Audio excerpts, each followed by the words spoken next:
Good morning friends. Pre and post incorporation की अब हम इस प्रॉब्लम को सॉल्व करते हैं। ठीक है, एक बार देख लेते हैं।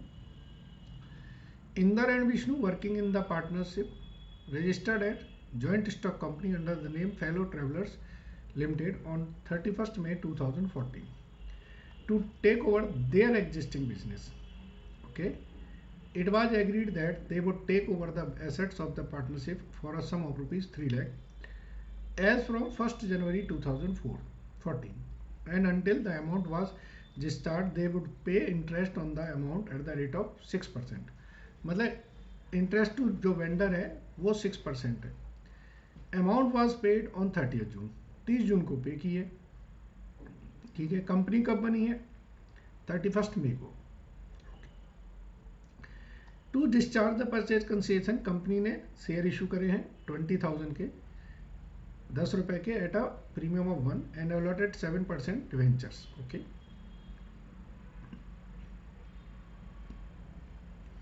समराइज प्रॉफिट एंड लॉस दे रखा है, देखें नीचे। प्रिपेयर स्टेटमेंट ऑफर्सिंग the expenses and calculate profit and loss for the post and pre incorporation period and also show how these figures would appear in the balance sheet of the company.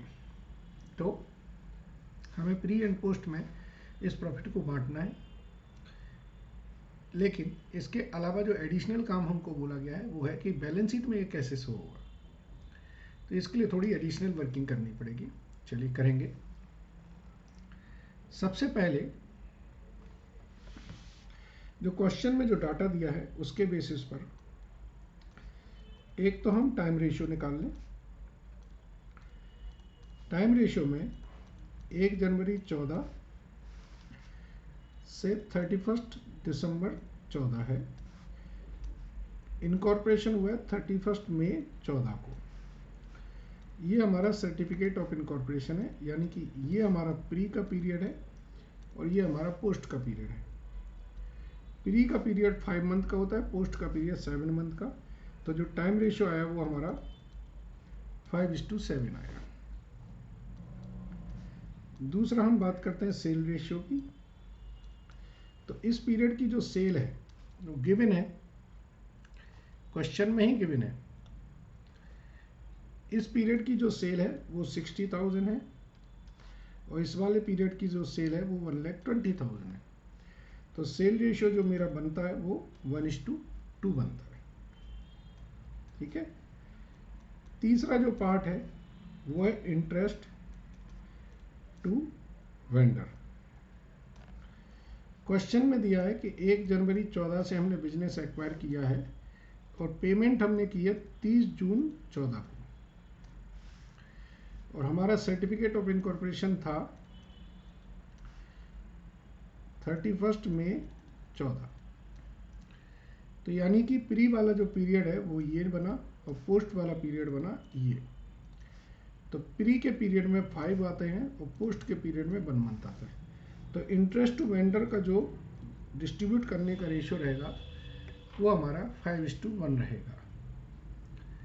और कोई ऐसी चीज़ जो दिख रही हो वो है नहीं। बस इनके बेसिस पर आप जो स्टेटमेंट बनाते हैं बनाए। Statement showing profit pre and post incorporation. जब क्वेश्चन में ग्रॉस प्रॉफिट कैलकुलेट करके दे दिया तो सीधा आप ग्रॉस प्रॉफिट को ले लीजिए, ज़्यादा कैलकुलेशंस करने की ज़रूरत नहीं है। यहाँ पर हम लिखते हैं बेसिस, ये हमारा प्री और ये हमारा पोस्ट। ग्रॉस प्रॉफिट क्वेश्चन में कितना निकाला है? 60,000। ये सेल रेशियो में बांट दीजिए 20,000 40,000। अब इसमें से हम सारे एक्सपेंसेस धीरे धीरे कम करेंगे। सारे लिख लीजिए expenses. Salary and wages, debenture, interest, depreciation. Salary, debenture, interest, depreciation interest to vendor, ठीक है। इसके बाद है selling commission, director fees, selling commission, director fees, ठीक है। इसके बाद है preliminary expenses, provision for tax, preliminary expenses, provision for tax, और बताएं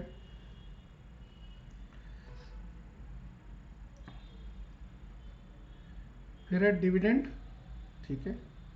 तो डिविडेंड को हम लोग ना लिखें तो भी ठीक है, क्योंकि डिविडेंड हमारा जो है वो प्रॉफिट में से बांटा जाता है, ठीक। प्रपोज डिविडेंड कर सकते हैं वैसे तो, चलिए कोई ऐसी बात नहीं, प्रपोज्ड डिविडेंड भी कर दीजिए, ठीक है, ओके। अब सैलरी हमारा किस रेशियो में बटेगा, टाइम, डिवेंचर इंटरेस्ट पोस्ट, ये टाइम, इंटरेस्ट टू वेंडर 5:1 में बटेगा, इसका वर्किंग नोट बनाया था हमने, सेलिंग कमीशन सेल, ये पोस्ट, ये पोस्ट, ये पोस्ट और ये भी post.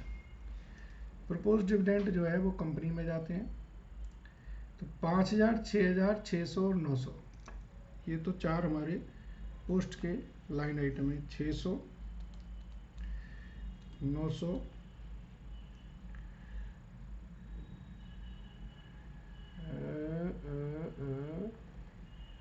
Provision for tax 6000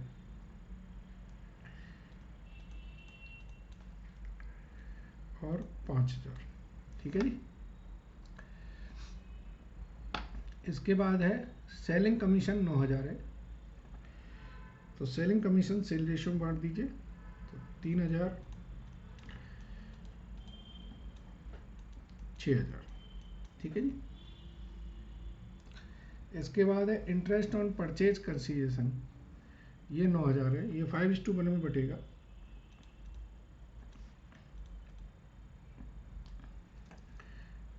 depreciation हमारा है 1000, तो ये टाइम रेशियो में बांटे 1000 को,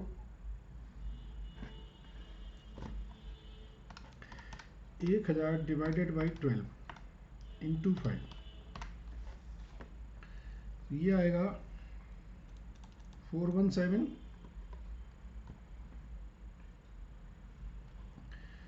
एंड 583, तो ये आ जाएगा 4177,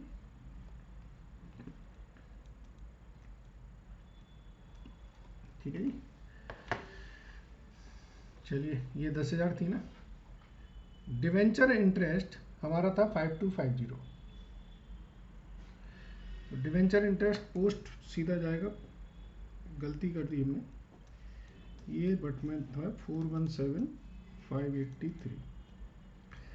डिवेंचर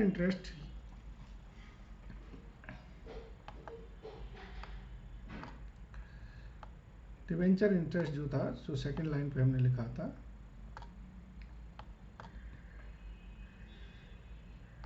वो एक्सक्लूसिव की 5250 पोस्ट में ही जाएगा,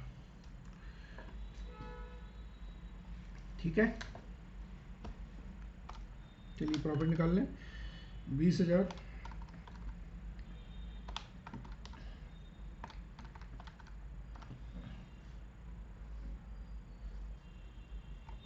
एक सेकेंड, 10,000 डिवाइडेड बाई 12 इंटू 5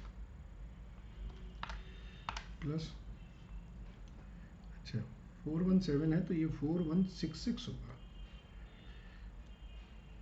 या 67 कर दो, 4167 करो, अच्छा 4177 है, ये होगा 4167, ठीक है जी। सो नाउ 20,000 माइनस 4167 माइनस 417,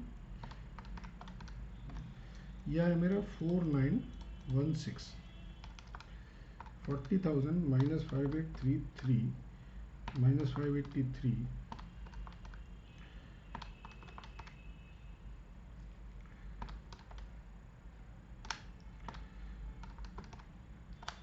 ये हमारा है 8334। ठीक है जी। सही है, हमारा नेट प्रॉफिट आ गया। अब इसे आप ट्रांसफ़र कर देते हैं कहाँ पर, ये ट्रांसफ़र करते हैं हम लोग कैपिटल रिजर्व में। क्वेश्चन में इन्होंने इतना ही नहीं पूछा था, इन्होंने पूछा है आपसे कि ये बैलेंस शीट में कैसे शो करेंगे। तो बैलेंस शीट में इसका पूरा ट्रायल बैलेंस तो नहीं बट एक्सट्रैक्ट जरूर जाएगा। तो एक्सट्रैक्ट कैसे जाएगा उसको समझ लीजिए, थोड़ी सी प्रेजेंटेशन है, अच्छी तरह समझ लीजिएगा।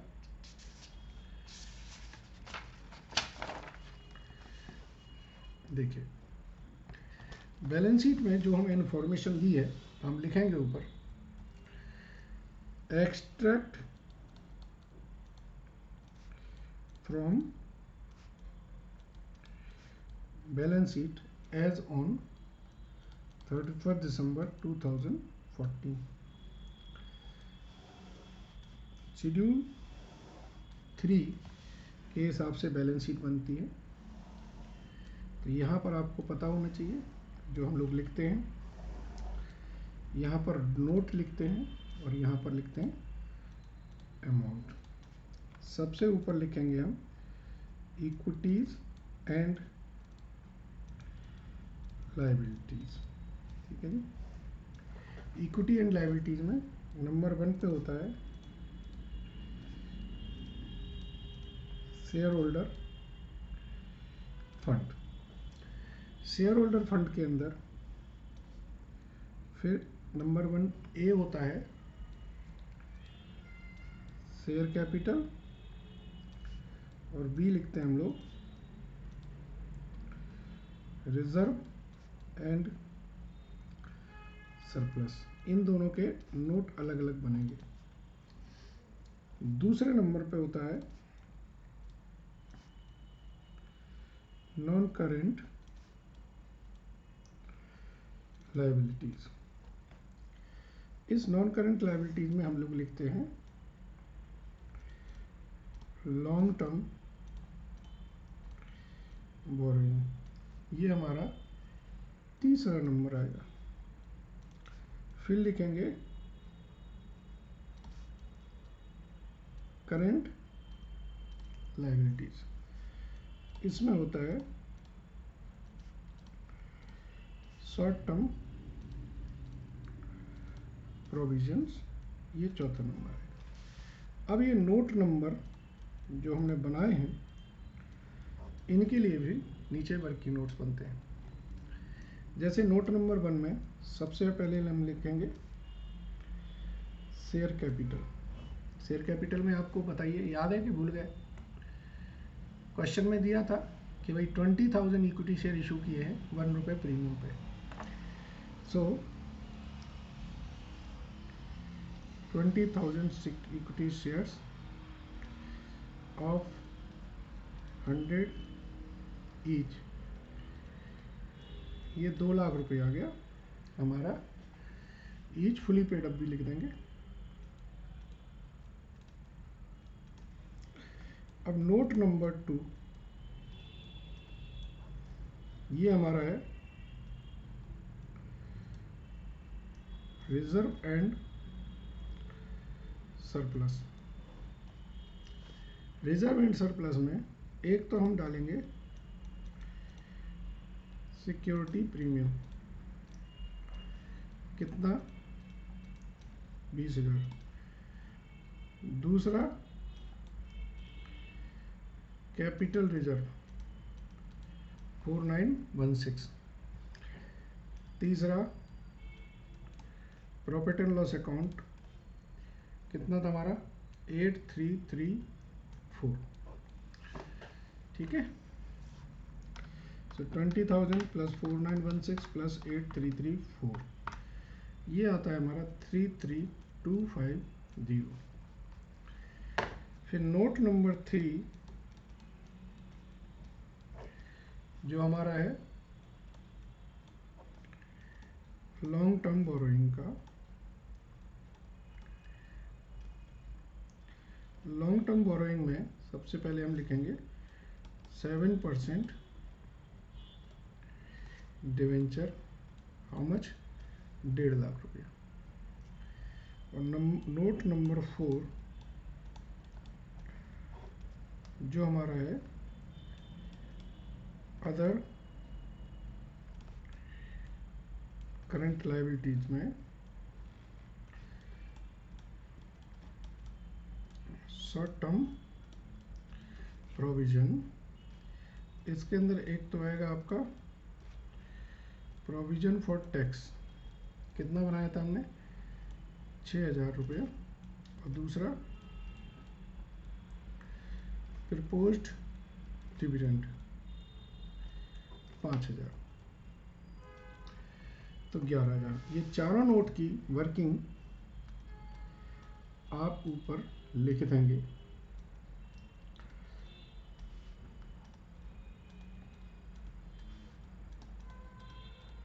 ठीक है जी, टोटल करना चाहें कर दें, ना करना चाहें ना करें, कोई इससे फर्क नहीं पड़ता। 233,250 प्लस ये आ गया हमारा 3,94,250। ठीक है, so this is the question which we have asked कि भाई ये चीज़ हम प्रेजेंट कैसे करेंगे। आई होप ये क्वेश्चन बिल्कुल अच्छी तरह आपको समझ आया होगा। Thank you very much.